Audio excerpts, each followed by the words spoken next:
love that you guys have to stay here, so I really don't have to be that funny. It's like, you cannot leave the room.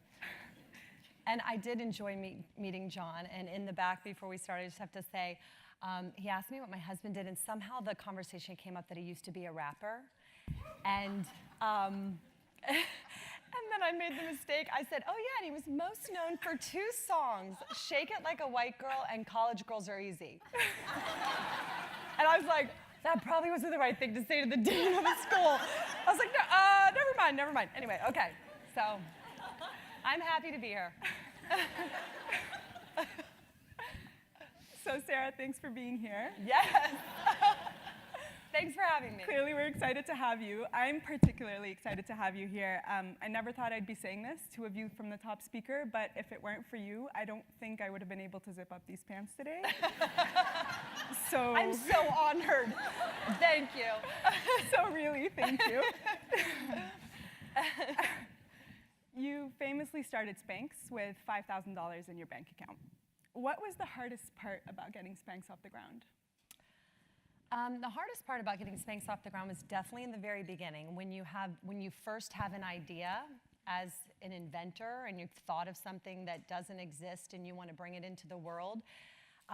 There were 2 things that were happening. One was my own self-doubt was a really hard part of the journey, and then the beginning of all the manufacturers that I was having to cold call and talk to try to get my product made were all men. And it was much harder to explain and to try to get them to understand the concept of what the product was. So I heard the word no for 2 straight years trying to get it made, which then increases the self-doubt that can happen. And one of the interesting things about being an inventor is you don't go to school for it. There isn't an inventor class. You can't major in inventing. And so it's really a belief system in yourself and the willingness to look stupid or to have people laugh at you or to fail at something that you believe in. You're your own gut check on that. And so it takes a lot of confidence. So that was the hardest part of my journey. There was a lot of starting and stopping and like, am I crazy? And everyone's saying no. But I kept picking myself back up to pursue it. What was it? Was it confidence that kept you going in the early days? What was it that kept you coming back? Well, my life was pretty much sucked. So that always helps. I was selling fax machines door to door for 7 years. And as mentioned, this wasn't mentioned, but I had wanted to be a lawyer. My father was a trial attorney.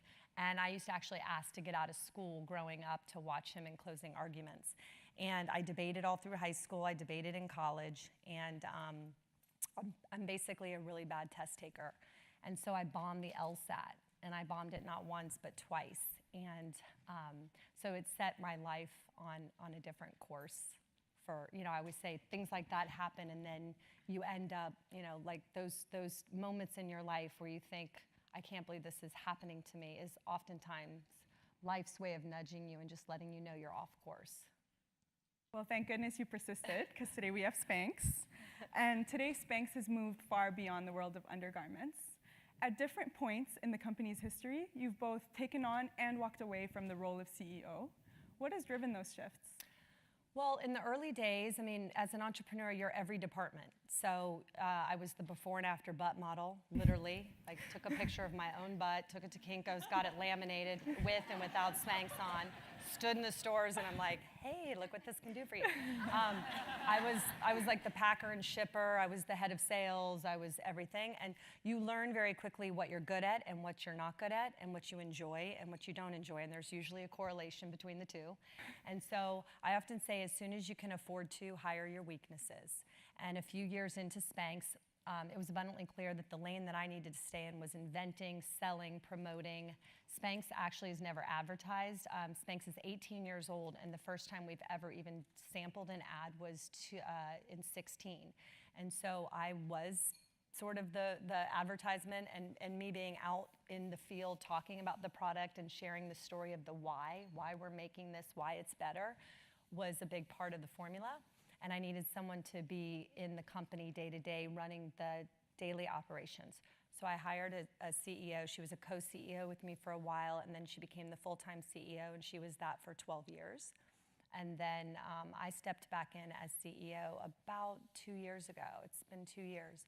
And a lot of that has to do with timing. I have 4 children under the age of 8, and so I was growing and building my family.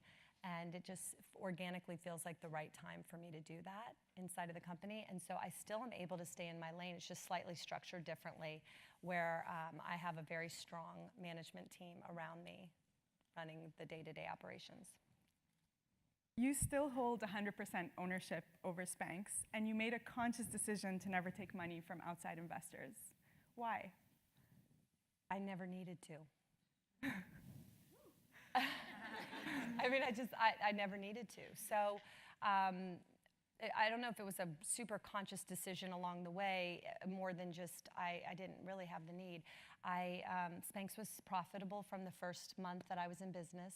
And I'm of the belief system, for me in my journey, to start small, think big, and scale fast.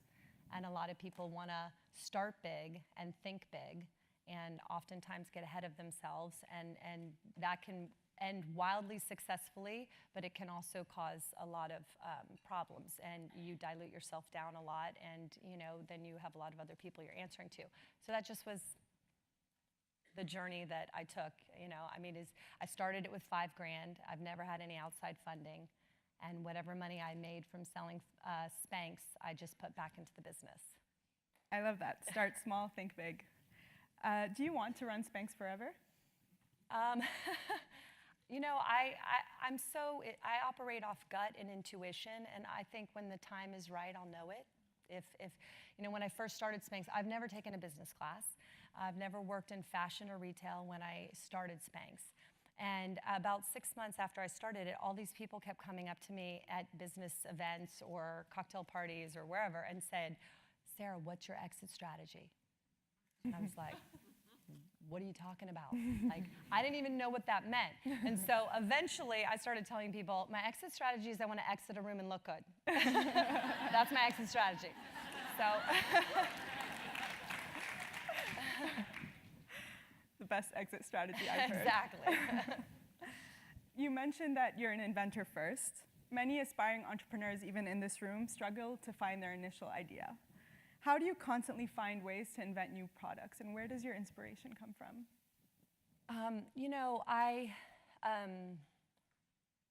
I think of a lot of ideas at traffic lights. I think of them all the time in different places, and I think it's part of just being hyper observant. I like to find white space. I pay attention to what are things that haven't evolved and why. Like there's certain things in our society that updates itself and changes and constantly, and then there's certain things that it's not.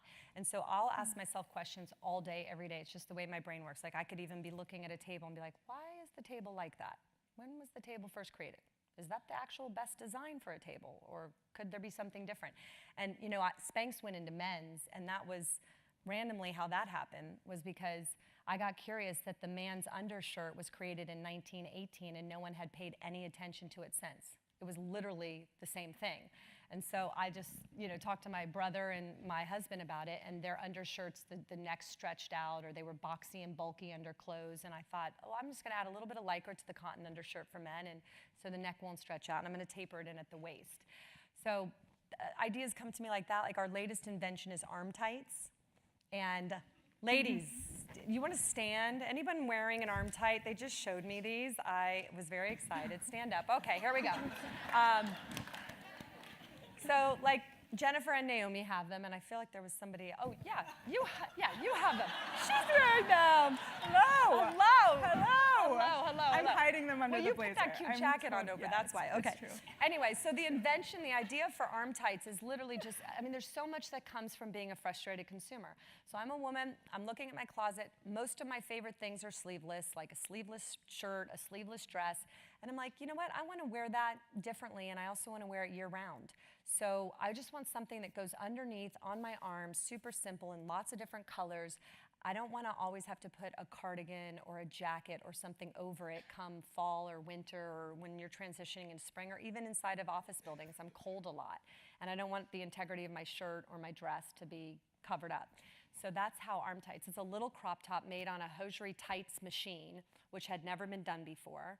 And you put it on over your head. It stops just below your bra. And the reason that is for that is less bulk under your clothes. It's super breathable, easy to wear.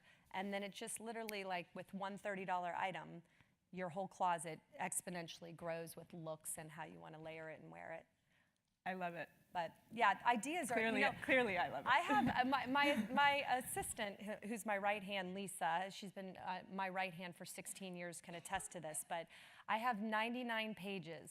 I don't know why it's 99, but she told me the other day it's 99 pages, single space typed of ideas. I need one more idea. So I think of ideas constantly on airplanes and car, you know, talking to somebody, and I email it to myself, and then I just keep them and log them. Oh. Take note. You've said that you deliberately approached Spanx with a degree of feminism you had rarely seen in business. Can you elaborate on that for us? Well, I don't know about, I approached it with a very feminine leadership style. And so I think that there's you know, traditional business has been very masculine, and it's been a very masculine model. And so I approach it, I mean, and when I say that, when I first started Spanx, I was maybe 3 months in, and I was at a cocktail party, and these 3 guys came up to me and they said, "Sarah, so we heard you invented something." And I said, "Yes, I did." And they said, "Great." And one guy, you know, pat me on the shoulder and he said, "I hope you're ready to go to war." And he said, "Business is war." And I just remember looking at him and thinking, why? And I went home that night and sat in my apartment, and I sat on the floor, and I was thinking about all that was happening, and you know, this risk I was taking, and potentially leaving my job and the secure income, and just thinking, I don't want to go to war. And this voice inside of my head just said, do it different. Like, take a totally different approach. And so I have approached Spanx with very feminine principles, and there's the feminine and the masculine in all of us, and it's all super important. But you know, using vulnerability, really operating off of intuition. If the data is trumping my intuition, I go with my intuition almost every time.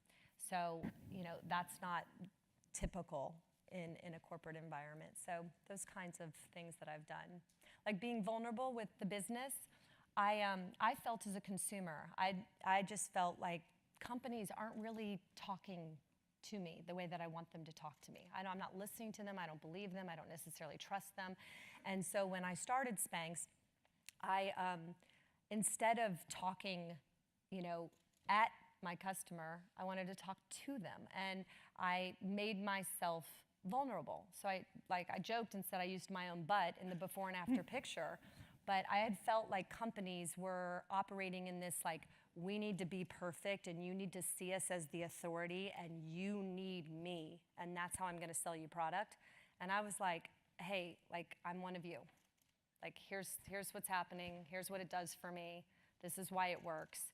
And it was just a very different approach, and I felt like consumers became really connected and really loyal, and probably part of the reason why Spanx as a brand didn't need to advertise for we haven't spent any money on advertising in 16 years because of a lot of it's word of mouth from women sharing with other women. Yeah, if that flashing example in the green room we had earlier was any example of what that virality looks like for you, then I can only imagine. Can you tell us about a meaningful experience? We tried to get John to flash, but he wasn't wearing any Spanx.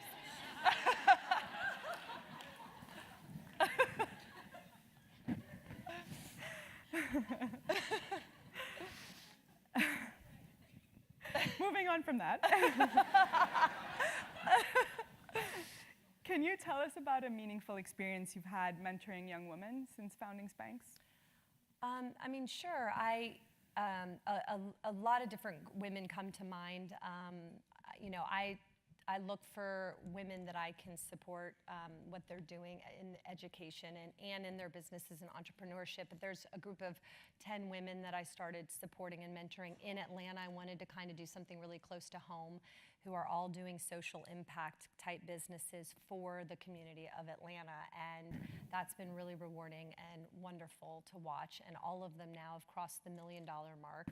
And I do a lot of work with Grameen America, helping female entrepreneurs living below the poverty line here in the United States. One woman comes to mind, Brittany Underwood, who started Akola Jewelry. And I mentored her a little bit as well, in addition to helping to support her, and mentioned that she should try to sell her product at Neiman Marcus. And as a result, Akola Jewelry is at all the Neimans, and she's doing a fabulous job giving women, particularly in Dallas, homeless women, employment. And her company started in Uganda. But the reality is people have been asking me for 18 years, multiple times a day for 10 minutes of my time to mentor them or to help them. And so I'm working on a digital format for that. And it's in beta right now. And it's just a way to answer, how did I do this? And the real answer of how I did this is Spanx started way before I cut the feet out of my pantyhose. That's the soundbite in the press that everybody's talked about for almost 20 years. But it actually started fundamentally on when I was 16. I worked on mindset for myself, and I'm such a believer in mindset is almost everything. And it just happened to be a set of circumstances. I was riding my bike with one of my best friends at 16, and she was run over by a car and killed in front of me. And then a few months later, my dad left home, and my parents separated and ultimately got divorced. And when my dad moved out, he came into my bedroom, and he handed me a cassette tape series called How to Be a No Limit Person by Wayne Dyer. And he said, "Sweetie, I wish I discovered this when I was your age instead of the age of 40. And then he moved out. And so I started listening to this How to Be a No Limit Person, which was talking about visualization, law of attraction, not caring about what other people think about you, the fear, not being consumed by the fear of failure. And the clouds parted for me, and I thought, I've spent a lot of time being taught what to think, but no one's really teaching me how to think. And at 16, that was so incredibly important. So in this digital platform, it's kind of passing on a lot of these insights that deal with mindset that I think is the real reason that Spanx exists. So you had this incredible mindset at the age of 16, and you're kind of almost paying it forward by empowering women around you. What role do you hope the Sara Blakely Foundation will play in the empowerment of women? Well, my ultimate goal is that the male and female energy on the planet becomes balanced. So I feel like, was that something? That was a snap. Oh, was that a snap? Okay. All right. Well, good. That one person who agrees with me. Yes. Where are you? Yeah, so anyway, the male and female energy on the planet more balanced. And the reason why I say energy, I mentioned earlier, is that we all have the male and the female energy inside of us. And I feel like the feminine has been pretty squashed for a long time on our planet, and it's not serving the greater whole. So what can I do in my short lifetime to elevate the feminine? And that's what the foundation is focused on, in how can I help be elevating and supporting that. And I take my opportunity as a woman in this country so seriously. And I think part of the reason that I do is because I got to watch my mom and my grandmothers and their lack of options. And that was really hard. And so, we've been on the planet for thousands of years or millions of years, depending on who you ask and what you think. But the bottom line is my mom is only 22 years older than me, and my mom had about 3 or 4 options only afforded to her because she was a woman. So in the grand scheme of life and how long we've been on Earth, I'm like, I made it by 22 years? Like, what? You're kidding me. So I feel like a lot of my courage, and I'm scared of a lot of things. I'm afraid to fly, I'm afraid of heights, like I've got all kinds of things. But I feel like where I get my courage is that knowing and thinking about, I'm a woman born in the right place at the right time. I don't want to squander that, and I want to make the most of that. You're definitely a family woman. We see that a lot. Your family's featured on your Instagram a lot. How has your relationship with your mother and grandmother influenced you? Well, I think they influenced me. I love my mom and my grandmother so much. My mom is the most supportive person ever, but they influenced me more by what they didn't do than what they did. So, my mom's an artist. She's very sweet. She's very soft-spoken. She has low confidence, but is a lovely and probably the sweetest person I've ever known in my life. And she was a wonderful mother. So I have 4 children under the age of 8. I have an 8-year-old boy, twin boys that are 3, and a 2-year-old daughter. So this is vacation for me. I'm so happy to be here. I woke up in my hotel room and I'm like, wow, cool. We're happy to have you here. You mentioned that you have so many fears, including the fear of heights, but you're known as a leader who does not shy away from her fears. So yes, you are terrified of heights, but you've climbed on top of a hot air balloon, and to be clear, this is on top, not in the basket, to drink tea with Sir Richard Branson. What fuels your drive to face your fears head on as a leader? Honestly, the opportunity to be a woman. Like, I feel like when you're doing something in life, or you're living your life for something beyond just yourself, you'll get courage you didn't know you had. And so I really feel like when I do things, I'm like, I'm doing this for women. I'm doing this for women, you know, and it just helps me. But that was a particularly insane moment in my life. I did a reality show with Sir Richard Branson many, many years ago, and it was his take on The Apprentice. And instead of the business challenges all taking place in one city like New York, they took place around the world. And instead of, and this was the fine print I didn't totally read, instead of if you lost your business challenge, instead of getting in the boardroom and him firing you, you had to do a world record-breaking, death-defying stunt with Richard. Which I should have known, because there was a 27-page contract that came over from Fox that I was supposed to sign, and I emailed it to my dad, who I mentioned is a litigator. And the contract basically was like, we can submerge you underwater, we can put you in political unrest, we can light you on fire. I mean, it was crazy. And I emailed it to my dad, and I said, Dad, can you help me kind of tweak this and give me some advice? And all he wrote back was, no sane person would sign this, love, Dad. So I signed it. Of course. And I spent 2 months with Richard Branson, and I just trusted my intuition that he wasn't gonna portray me in a way, you know, with Fox, because literally my lawyer was on his hands and knees like, don't do this, you're 4 years into Spanx, why would you ever put, you know. But the first day of filming, at 3 in the morning, they woke us all up, and they said, you know, we're gonna go out into the field by Richard Branson's home in Oxford, England, and they handed me a helmet, and I was like, why do I need a helmet? I'm an entrepreneur. And they're like, here's your helmet. And I got in a hot air balloon, and 2 hot air balloons went up into the air over the English countryside first thing in the morning. And it was at about 9,000, 10,000 feet. And there was a balance beam connecting the 2 hot air balloons, and you were asked to walk across the balance beam. And I was one of only 2 people who couldn't do it.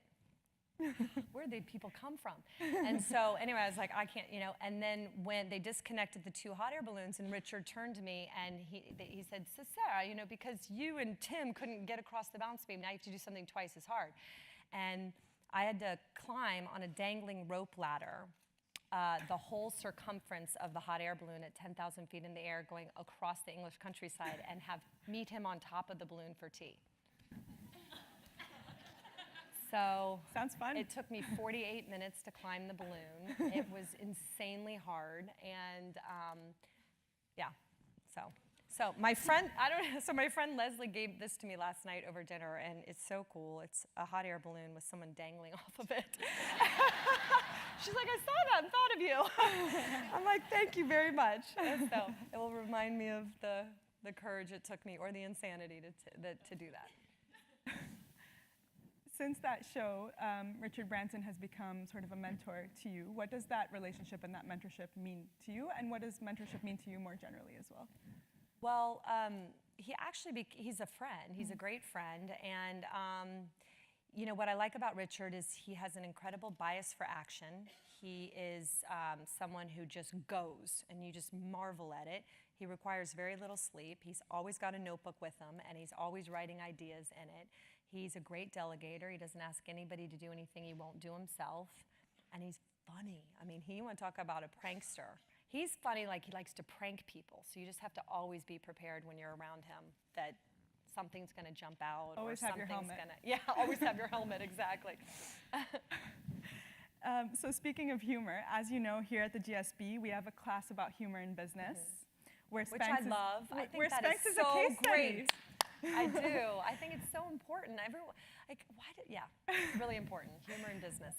So tell me, why is that important? I know that as part of the Spanx training boot camp, one of the mandatory learning modules is comedy that every employee has to go through. So why is that important? Yeah. Well, I just found out in the green room that I'm one of only 2 CEOs that you guys are aware of that's also done stand-up comedy. And the other one is who started Twitter, right? Yes. Yep. So I guess that would make me the only female CEO that's would. ever done stand-up comedy. Well, the part of also wanting to stay very connected to the feminine principles and the feminine style of leadership starting Spanx, I also felt like I didn't understand why everybody was so serious. So I thought, you know what? I don't subscribe to the fact that you have to act serious to be taken seriously. And I like to laugh at myself. When I worked in corporate America for a long time, and everybody was super uptight and super serious, and there was no humor and there was no levity, and then everybody at like 5 o'clock became ragingly hilarious. I was like, what's going on? Like, you know. And so the alcohol probably helped at 5, you know. But anyway, I wanted to use humor, and I love to do that in the workplace. And yes, we have a boot camp at Spanx, a training boot camp when you come on board, and one of the modules is doing stand-up comedy. And I've used the comedic stuff that I did in my marketing. I mean, I wrote, "Don't worry, we've got your butt covered," right on my package when I first started in 2000, which was not very common to do, especially taking it to the Neiman Marcus to sell it. I named my company Spanx, which was, you know, made people laugh, and believe it or not, it was very shocking at the time that I named the company Spanx. I actually had people hang up on me often. I would call them and say, "Hi, I'm Sara from Spanx," and then they'd hang up. And I'd call back and I'd go, "I'm serious, I'm a real company and my company's called Spanx." And they go, "Oh, I thought you were prank calling me." And then, you know, naming my products, I broke into the world's most boring category. I mean, can we talk about shapewear? Who wants to talk about shapewear and undergarments? But I named it Power Panties. You know, I started naming all my products, and it made people laugh, and it gave so much energy. And then all of a sudden you had Gwyneth Paltrow and Julia Roberts flashing their Spanx on red carpets and saying, "I'm wearing Spanx," like all these celebrities. And I think it's because I chose to do humor, and people wanted to participate in that. There was energy around that. So I use it in every aspect of the marketing. I use humor to turn around a situation when I'm bombing it. It might give me a second chance. When I cold called to sell fax machines door to door for 7 years, I learned very quickly that if I could make somebody laugh or smile, I'd get another 30 seconds before they'd slam the door in my face. It helps you move through pain. It's a wonderful tool. What impact have you seen humor have on your Spanx employees? Well, they're not as afraid to fail, which is a really critical lesson. And I think companies, if you can create a culture where they're not terrified to fail or make a mistake, then you're gonna be a highly productive and more innovative culture. So having people feel free to laugh at themselves and watching me as their leader laugh at myself. I have oops meetings at Spanx where we get up and I tell them what I messed up at or a mistake that I made, and I usually tell a funny story about it. And I encourage everybody else in the company to stand up and say that and then share and make it a funny story. And so I think that helps. Do you have any stand-up comedian role models? I don't, you know, I like Tina Fey a lot. I think she's fabulous and super funny. And I didn't grow up watching comedy or stand-up comedians. I told you I had a crush on Gene Wilder. I had a crush on Gene Wilder when I was little, and I tried to join the Gene Wilder fan club, and there wasn't one. All my friends were like, had crushes on Andy Gibb and all these other fan clubs, and I looked up and my mom tried to find the Gene Wilder fan club, and apparently I was the only one trying to join that. But I think he's so fabulous and funny, and very sexy. And my husband actually looks a lot like Gene Wilder. He's got like crazy curly hair going in every direction. What lessons did you take away from your time as a stand-up comedian? What lessons did I take? I mean, well, one thing that I learned that was random, this isn't really a takeaway, but like the green room, I was like, why is it called the green room? It's not green. The green room is never green. And then after about 6 months of doing stand-up comedy, everyone sitting in the room was either throwing up or about to throw up. And I'm like, that's why it's called the green room. Like we're all just sitting there green. But I mean, I learned, because I wrote all my own comedy, so I had notebooks and notebooks full of comedy. So I learned the importance of one word. I learned the importance of a comma. I learned the importance of timing. I mean, you could tell a joke and the next night tell a joke and change one word in it, and it's like a completely different reaction. It's flat. So there's so much importance in the delivery and in how you write comedy. Let's see, I mean, I learned so much. I learned that I needed to go invent something because I actually wasn't that funny to create a full-time career out of it. But as an entrepreneur, I've seen you kind of pull threads of comedy, as you mentioned. You've said that you try to go out of your way to embarrass yourself on a regular basis. Why is that? Well, I'm curious about the things that hold power over us, and one of the big fears is fear of embarrassment. We all have that. We have fear of failure. So I'm always working on these things that I feel like might hold me back. And so if I embarrass myself, then it loses its power over me. And especially if embarrassing myself at times becomes the goal, then it feels like, I don't know, it's like I'm playing my own head games with myself on that. But like one example of embarrassing myself is, you know, I joined Instagram, and I feel like I might be the last one on the planet to have joined. It was about a year ago. And my team was like, join Instagram, you gotta do it, you gotta put yourself out there. And I was nervous, and I wasn't sure, I was like, I don't know. And the day that I joined, I happened to be flying to New York on business, and I was at the Atlanta airport. And so I was like, I'm gonna go around the airport and personally ask people to follow me. And it was so embarrassing, and I was mortified, and I was embarrassing myself, and I posted the whole video. It's like my first post on Instagram is me, because I'm like, how does this work? How do you get followers? So I was around, you know, Jackson Hartfield Airport, and I even like stood up in the video. I'm filming myself, and I make an announcement at my gate. I'm like, excuse me, I'm Sara Blakely, and I just joined Instagram today. Will you follow me? And literally, I go like this, not one person looks up. They're like, I was like, thank you, thank you. I was going to ask if it worked, but not because really. I need more followers. That's why I'm asking. So you've given us many examples of how you've been able to push yourself to face your fears. What fears have you not figured out how to face yet?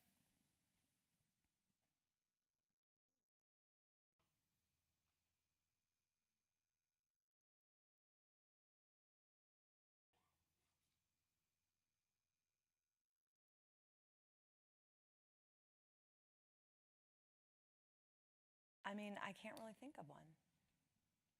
I work hard at them. I mean, sometimes my fear of heights and flying is winning, and sometimes I'm winning it at it. You know, I have fear of public speaking. Sometimes I'm winning, sometimes I'm not at that. You know, there's just a lot of different things, but there's nothing that I feel like I'm not trying and working at, So, Sara, you talked about your Instagram account where you share literally unfiltered moments as a mom, as a wife, as a friend, and as a leader. What keeps you so unbelievably grounded amid all your resounding success? I feel like success just makes you more of who you already were. I feel like money and success just does that. So it's like it holds a magnifying glass up to who you are. People always ask me that, and I'm like, I don't know who else to be. I mean, I am who I am. So the money, the success, and so I like to say, if you were a jerk before you got really successful and a lot of money, you become a bigger jerk usually. And if you were insecure, you'll become more insecure. If you were nice, you'll become nicer. If you were generous, you'll become more generous. It's literally just a magnifying glass. But yeah, I don't know how, people ask me, I don't know any other way to be. Going through it, figuring it out along the way. Awesome. Well, I know there's a couple of people in the audience who have questions for you, so I'm going to hand it over for a minute. Great. So if you have a question, please raise your hand and we'll get a mic to you.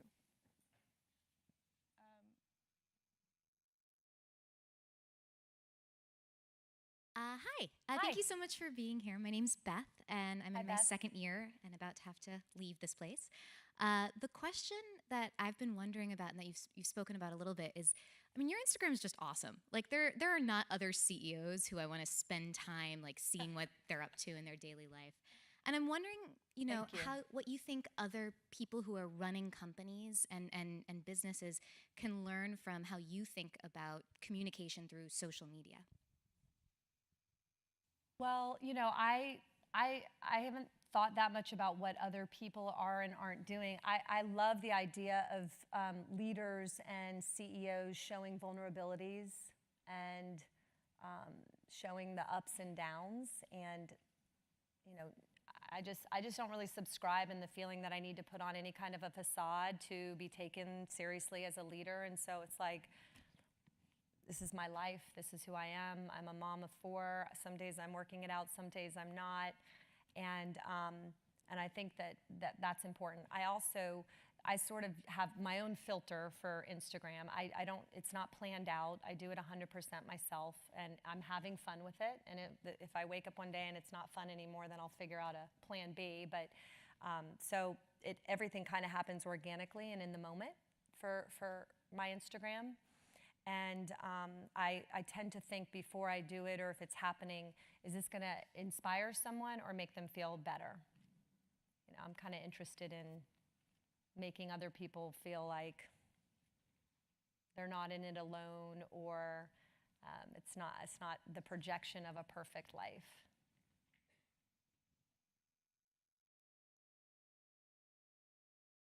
So much for being here. We're so excited to have you. I'm Brittany. I'm an MBA too as well, about to graduate. And so as Dean Levin mentioned, you're famous and very much admired for your hustle. I think the story of paying your friends to go buy your product from the shelves of Neiman Marcus is one that many of us have heard. And I'm just curious kind of what hustle means to you, whether you think it can be learned, and also whether it's possible to take hustle too far. Hey, that's a good question. That's a few questions. I'm going to try to hit them all. I've got mommy memory, so I'm going to start with the first one, which was, what do I think of hustle? I feel like hustle is the willingness to work really, really hard, and then also your willingness to get the job done, like kind of navigating and doing what it takes. And so there's so much about my journey where I was like, I am not going to let the outcome or my success be contingent on other people. As much as I can control it, help it, navigate it, I'm going to. So yeah, in the beginning, especially still now, I mean, obviously I'm hustling. I'm like at this where I am now, and I'm running around the airport asking people to follow me on Instagram, I just feel like it's innate in me also to a degree. But in the beginning, like there's a few examples that come to mind. You mentioned that I called my friends and asked them to go buy Spanx, and I wrote everybody checks and sent them a check because I needed to drive momentum, and I had no money to advertise. So I'm like, this product's going to sit on the shelf, so I needed to get people to go in and buy it. I also, when I went into the stores, I realized very quickly that my product was in the sleepiest part of the department store. It was back in the corner and nobody was going there. So then I immediately went to Target and I bought envelope dividers that you put on your home desk, and I ran around Neiman Marcus and put them at every register, and I put Spanx in them, and then I walked away.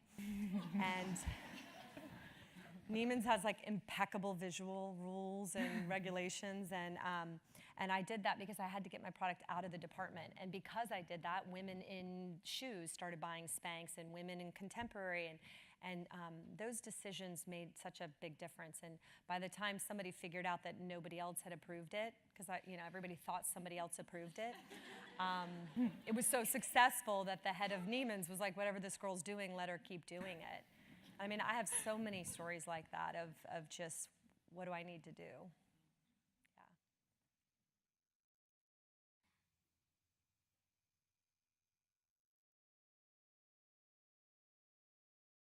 Yeah. Hi, I'm a second year biophysics PhD student. My question is, what advice did you receive about getting Spanx off the ground in the first few years, good or bad? And what approach did you take to taking this mentorship or advice into consideration? And how did you navigate meshing that advice with what you wanted to do based off of your intuition and plan for your company?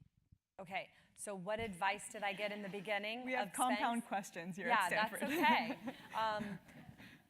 What advice was I given in the beginning of Spanx?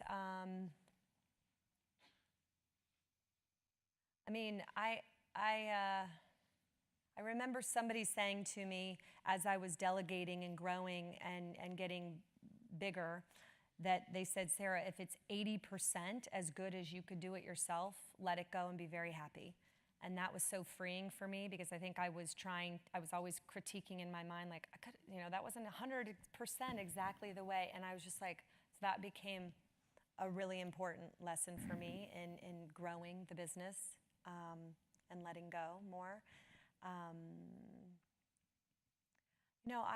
It's so funny. I don't have a mentor, and I never took a business class. And Wayne Dyer, the gentleman I mentioned, he's no longer living. He died almost 2 years ago, I think. The inspirational and motivational speaker was someone that I really kind of taught me without ever knowing him.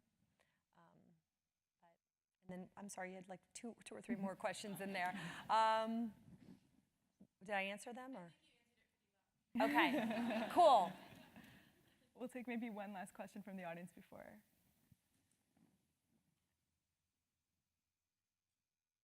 Hi, I'm Mark. I'm an MBA 1, so I'm not graduating for a little bit. Hi, Mark. Hey, quick question. You talked a lot about intuition versus data and decision making and also failing. I'm curious if there's a situation where the numbers would have led you one way, your intuition led you another, and it was a failure, and kind of what you learned from it.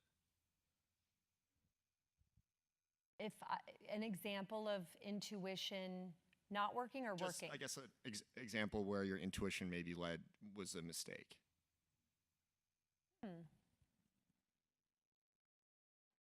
I cannot give one example. I can't. I can give examples on the other end of not listening to my intuition and it being a mistake. But there's been so much along the way where and it requires you being quiet and being receptive and listening to whatever the knowing is inside of you. It requires that. I'd love to take the final question if that's okay, Sarah. Sure. You've said the harder you work, the more the universe will believe how serious you are about your goals and dreams and will then show up to help. Mm-hmm. How much of your success do you attribute to your hard work versus luck handed over by the universe? I think they're so related. I really feel like they're one and the same. And, I mentioned when I first started Spanx, I was selling fax machines door to door. I had a particularly bad day. I literally did get escorted out of buildings almost all day, every day, and people ripped up my business card in my face often. And one day, I just pulled off the side of the road, and I was like, this is not my life. I'm in the wrong movie. Call the director, call the producer, cut. This is not happening. And I went home to my apartment, and I wrote my strengths. I was like, what am I good at? And pretty much the only thing in the good column was sales. And so I started asking myself, well, what is it about sales that I'm good at? And I realized I like giving somebody something or selling them something that could help them or change their life or make them feel good. So I actually wrote in my journal that night, I'm going to invent a product that I can sell to millions of people that will make them feel good. And then I specifically asked the universe for the idea. And I said out loud in my apartment, universe, give me the idea. And 2 years later, I cut the feet out of my pantyhose to go to a party. I couldn't figure out what to wear under white pants, and I did it only one time because I was so open and receptive to what the universe was going to provide for me. And it took 2 years, and I was always looking, but it showed up, and I was going to pursue it. I wasn't sure if that was the idea or not. So I've been in partnership with the universe. I feel like the universe, my CFO, who's, a little bit more analytical minded than I am, she now says the universe is the best employee on the payroll because They're free. It's free. So she's now a believer. And you know what's so funny is about, when I first started Spanx too, I joined a group and they put me in a forum of men. And there were only men in this entrepreneurial, it's like a YPO across the country. And they put me in my chapter in Atlanta. And I got put in with 10 guys. I'm the only girl. I have met with these 10 guys every single month for 17 years now. They're like my brothers. But they will tell you when I first started, they were all taking bets in the group of how long I'd be in business. And I would always say things like they'd go around the room and talk about things, and I would say, well, I've asked the universe to do this, and I've taken care of this, and I have visualized that I'm going to be on Oprah, and I have, and they're like, and then like my results kept going up and up and up, and then eventually after a couple of years, one by one, and I'm not kidding, every single one of them pulled me aside secretly and was like, so how do you talk to the universe? Thank you. Thank you very much, Sara. You did a great job. Thank you. Yeah. Thank you so much. Thank you.